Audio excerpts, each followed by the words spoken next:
Hello and welcome to Coffee and Crits. I'm going to be your host for this. My name is Aaron Washington. I'm here with my two awesome co-hosts, Mike. All right, I'm Mike. Hey, I'm awesome.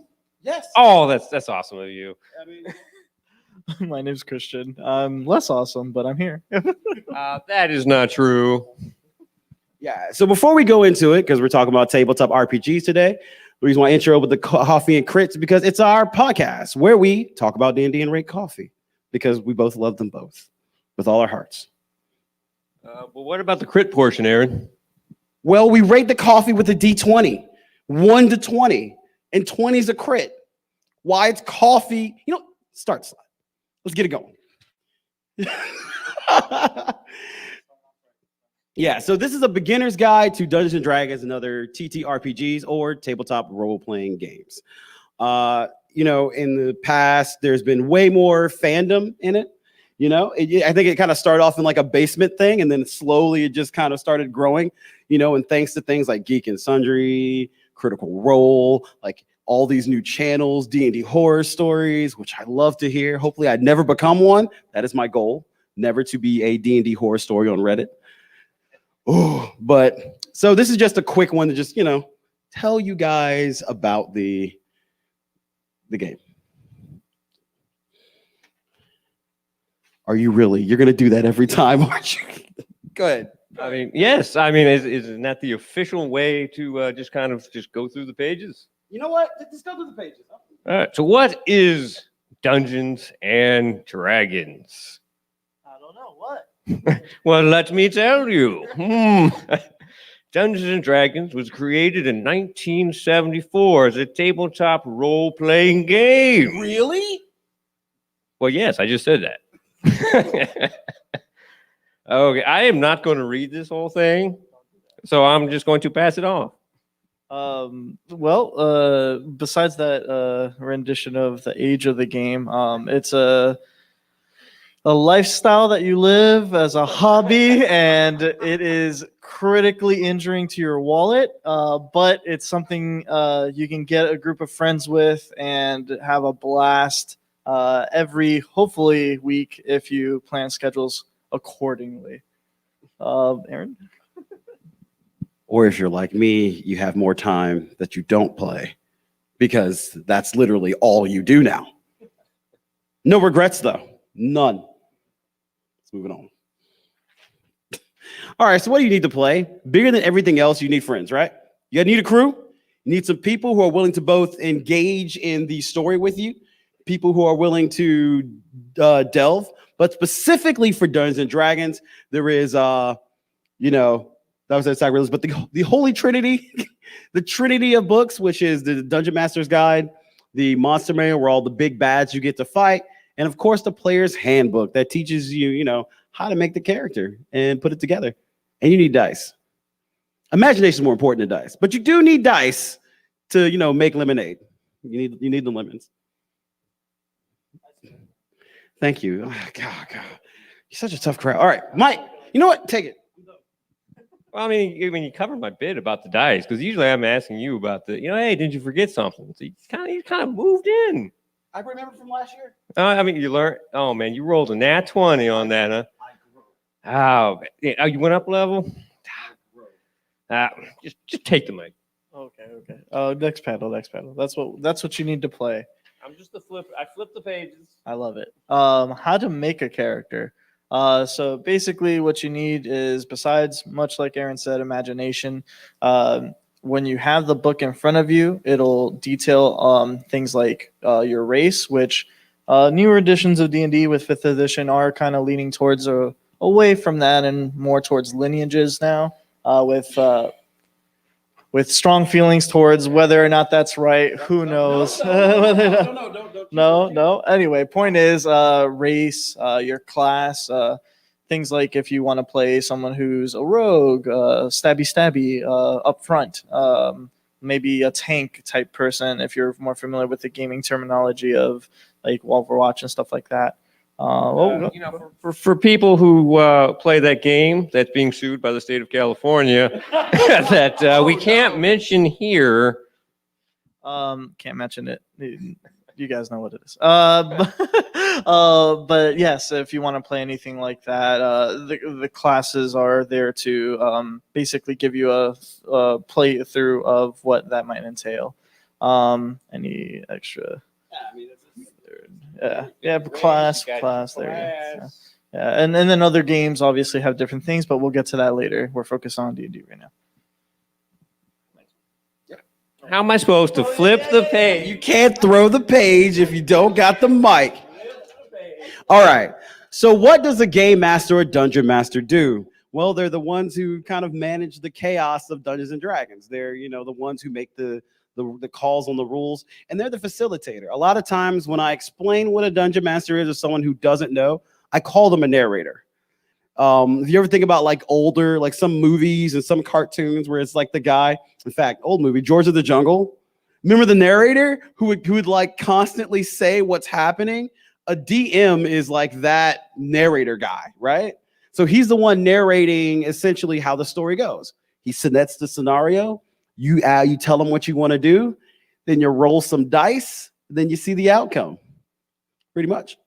Well, I've always considered it to be the narrator portion anyway, to be more of an arbiter between the world that the players want to be in. That's fancy. Okay. And the world that we live in currently. And so he just kind of translates the rules into the world, like what the players want to do. You want to swing your sword, you roll your dice, and the DM's like, this is what happens when you swing your sword. The orc slides down and falls over a table, or anything that could possibly. You have to find sigils and doors, all crazy things that could possibly happen. Don't go into that, right? But yes, that's what the Dungeon Master is there to do and therefore. Go next. See, I didn't pass it to you this time. I appreciate that. Yeah. I really appreciate it. This one is going to be. Oh, okay. Well, this is my favorite portion here. Beyond Dungeons and Dragons. So I know. I know. Well, and this is not sponsored by D&D Beyond, by the way. Yeah. D&D Beyond. I was going to ask that. Were we sponsored by D&D Beyond? No, we weren't. No, we're not. But we love you just the same. If you're out there, D&D Beyond, we would love to sponsor you. Sponsor you? No, sponsor us. You sponsor us. Yes, that's other way. I don't know. Yes. So, beyond Dungeons and Dragons, there are other games that would basically be same scenarios, except instead of fantasy genres, they cater to other type of games. On the list here, while we have many. I like the fact that they're fantasy games. Oh, well, yes, there are some. Right Did we kept Pathfinder on there? Yeah, Pathfinder's still on there. Warhammer, both fantasy games. God dang. Warhammer 40. More importantly, games like World of Darkness, Cyberpunk. Yes. Whoa. It is actually the third on the list past the fantasy games. All right. So listen, let's get this done. Pathfinder. It is a fantasy game. It's like 3.57, which means, it was afterwards because no one liked fourth. I started on 4th edition, daggone it. So it's a special place in my heart. But Pathfinder is another alternative system you can play. It has millions of books that you can use, millions of rules to abuse your characters if you don't want balance or semblance or anything moving in a cohesive line. You could play Pathfinder and watch the world burn behind you. Oh, I sound so biased. No, I'm serious. Made a wizard who could use a gun, and I could make it move by itself. So I had a floating Gatling gun that shot holy ammo while I shot a rifle that shot lightning ammo, and I could do that. Yes, I don't see any problem with that. I mean, you know what? You're thinking like a player, not like a DM. You're thinking like a player. Yeah, see, Pathfinder's only a problem for the DM. That's actually where it comes into. Players really enjoy being able to make anything that their imagination can think of. I call it Warhammer's like the great granddaddy, really, because it started off as a tabletop battle game, and that really is what inspired D&D. And so Warhammer branches into fantasy. So you have Warhammer Fantasy, where you have all the fantastic D&D tropes. Well, I mean, it really is, but it's grim, dark fantasy. But you also have Warhammer 40K. Yeah, everybody. Emperor of mankind. Everybody really loves 40K because of, well, I mean, Space Marines. It's just Space Marines, the game. Well, I could describe 40K as 40K is literally like humanity is space Rome. They are space Rome, meaning they go out, they conquer, they rule. That's what 40K is. Space Rome with like 12-foot people with like 4 hearts, 3 lungs, giant guns that can melt through walls. That's what 40K is. Ships the size of planets that can destroy entire solar systems. Yep. World of Darkness. Well, that's my cup of tea. I enjoy a good World of Darkness game. Tea. Wait, no, coffee. That's coffee. That's why we, I messed it passed up. you That's the, why I messed that up. Tea and Crits. Is that the Tea new and show? Crits. Yeah, no. We That's a talked spin-off. about Spin-off. World of Darkness? Yeah, so World of Darkness, basically you got your modern setting, so much different than the other games we just described. And it's set in our world, but much darker, basically things go haywire really quickly.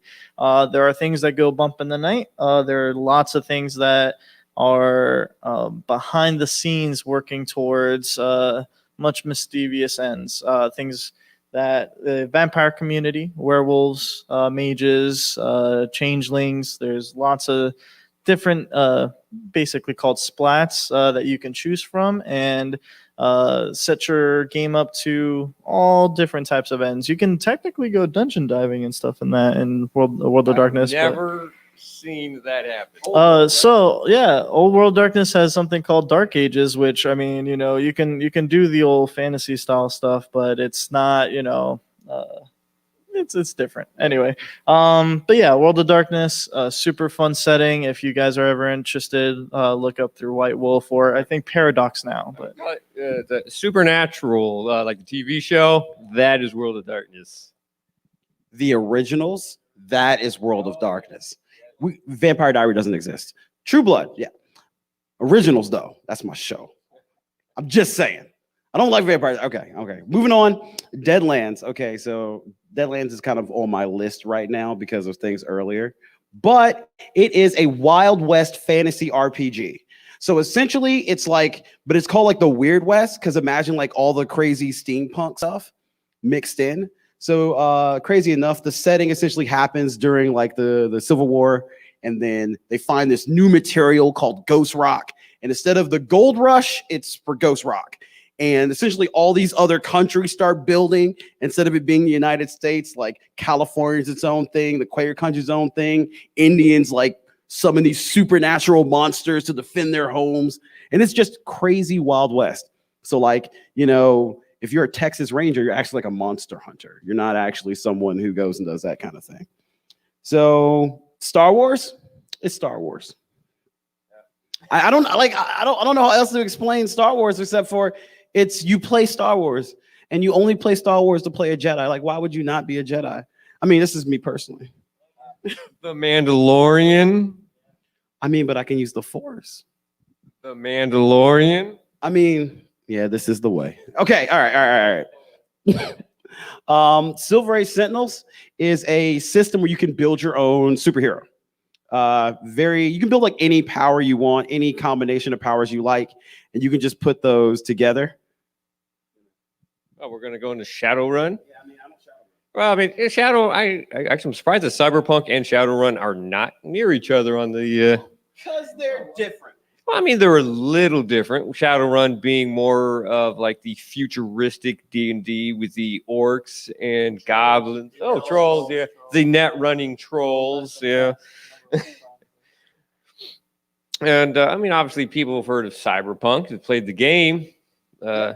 Cyberpunk is the RPG that started the game, right? I'm actually not entirely familiar. No, it's RPG first. RPG first. RPG first, then the games. Okay, I was not entirely familiar the order there because I've just recently started Cyberpunk. So essentially, the way I'm not going to spoil Cyberpunk 2077 for you, but all the stories with Silverhand and stuff is based off a campaign in Cyberpunk 2020 that ends up in red. It happens between the two. So like Never Fade Away was actually a song written in the campaign that they actually made a song. I wasn't really aware of that. Never fade away. Okay. No, I'm not singing. You're not going to finish that. I'm going to finish the list. So Legends of the Five Rings is a fantasy world called Rokugan. So it's essentially like this romanticized Japanese setting in this huge world where you can choose all these different clans, and there's like political machinations between the different clans. The stats aren't really normal stats. It's more like each ring is like an element. So like you can do all these kinds of stuff. So if that's your sauce, then Legend of the Five Rings is something that's very different, very much flowy. I was actually thinking like Samurai Warriors or. No, it's not Dynasty Warriors. It's more like Romance of the Three Kingdoms. No, that's a good thought of that. And next page. That was the breakdown of all those games. I can't believe we went through the whole list, but hey, we did. we did. Question. Oh, question. Oh dang, I think this one's done. All right, it's all good. But this is the part of the segment where we throw it out to all of you. If you have any questions for us or anything like that, shout outs. Hey.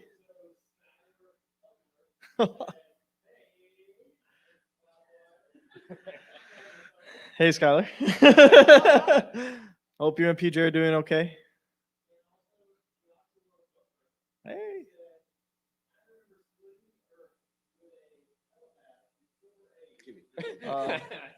I feel like there's a story here. Let me tell you something. Josh Butler is a mid-maxer who took a nice open system and decided to focus on one thing instead of being a well-rounded character. I hear you, Josh. Nah, you're good, man. I don't mean that. I do, no, I didn't completely. I mean, okay, let's not mention the fact that I killed his Silver Age character. We were doing PvP when he was that ice person with my bare hands. Okay, okay, I'm done. Thanks, guys, for shouting out, though. You guys are super, super awesome. And I think we're done, right? Yeah, we printed out the last page. Oh, you don't have any sides in your hand, so we are done. Okay, cool. I threw away the extra page. Okay, so thank you for listening, and we are going to be at the Sheraton playing D&D this whole time and a bunch of other stuff, Call of Cthulhu, Outbreak Undead. Come holla at your boys. Yeah, we would love to see you there.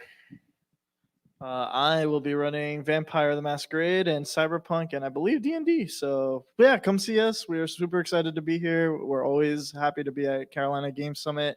Thank you for inviting us, and yeah, have a great afternoon. No, night. Oh God, I'm so. It is night. We're looking out the window. It is night outside.